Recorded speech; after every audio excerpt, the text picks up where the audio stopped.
it wouldn't know what to do, but if there was a car in front of it, it would learn from that car where to turn and how to go. And not only learns, it also shares that information with other self-driving cars.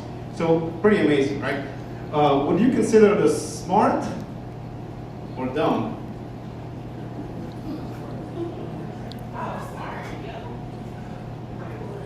So imagine a person that the only thing the person can do is drive a car.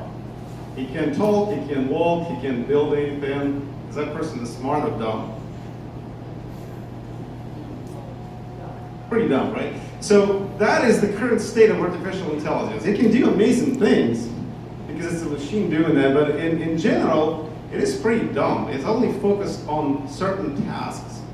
And it can, if you train the machine to play chess, it cannot go and build bridges. You know, if you take a self-driving car and ask it to speak Chinese, it's not going to be able to speak Chinese unless a human programs it to and adds certain things to it. Then it'd be capable. So it's still the state of AI right now is the human controls it, and the human needs to add things in order for it to operate and do certain things. Now, what's really scary, and that's what some scientists have been talking about, is a thing called AGI, is artificial general intelligence. And what's behind that is, imagine the machine is capable of building another machine and program it and write software.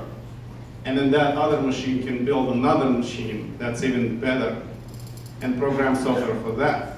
And it's like a recursive learning that can happen a million times faster than a human brain can learn.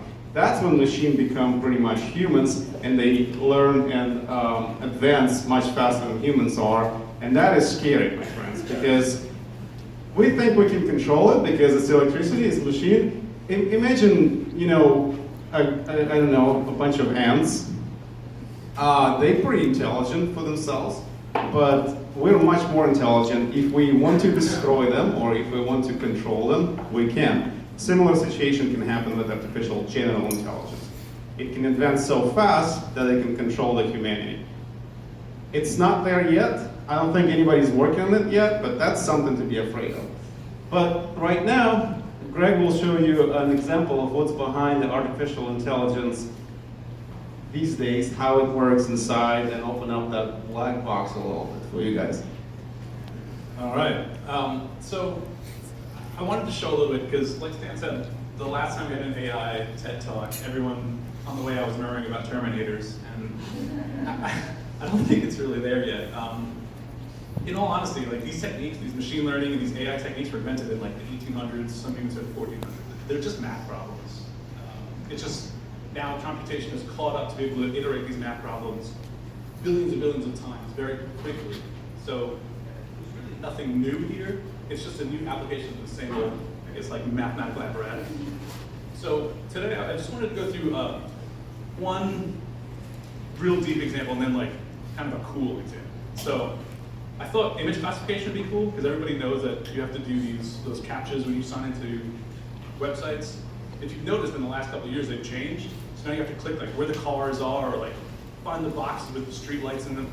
Because computers are becoming really good now at image recognition. And they like I screw those new ones up all the time when it's a box. So if I'm messing it up, computers are gonna mess it up. They just gotta keep evolving. But basically what we're gonna do is we're going to train a computer to recognize handwritten digits. So somebody took some digital pictures of a bunch of handwritten digits, they added labels to them, and this is pretty much what the data set looks like. I think 70,000 handwritten digits. So it's a pretty good sized sample set. So this is what we're going to do is we import the data set and we split it into two bins. We have a training set and a testing set. So the training set is, you can see here, 60,000 images. The testing set is 10,000 images. So what we're going to do is use the 60,000 images to get a model as close as possible, and then set that loose on the other 10,000 to see how close we can get to predicting. So we want like 80, 90%. And we know the answer to the 10,000, to the second row.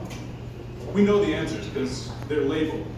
So we're going to train 60,000 to try to guess 10,000. And since we know the answer, we can measure the distance between how wrong we are.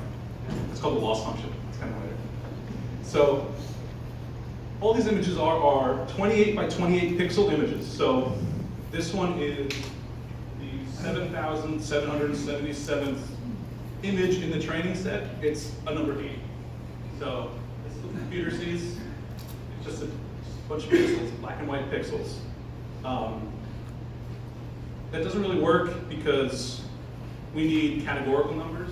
So we actually need we need a binary way for the computer to say what number this is. So we do something called one-hot encoding. I think it's a terrible name because it doesn't tell you what it does. But basically we use that same 777 number. We know it's an 8. So what we do is we turn every other number to 0 except the 8th position, which is the 1. So that's the way the model's going to go in and look, and it's going to say, nothing, oh, it's a 1, it's in the 8th position, this is an 8.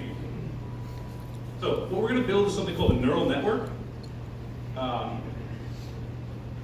way these work is, there's an input layer. So this, what it's going to do is it's going to take that 28 by 28 pixel, it's going to stretch it out into one long string of 1 pixel images.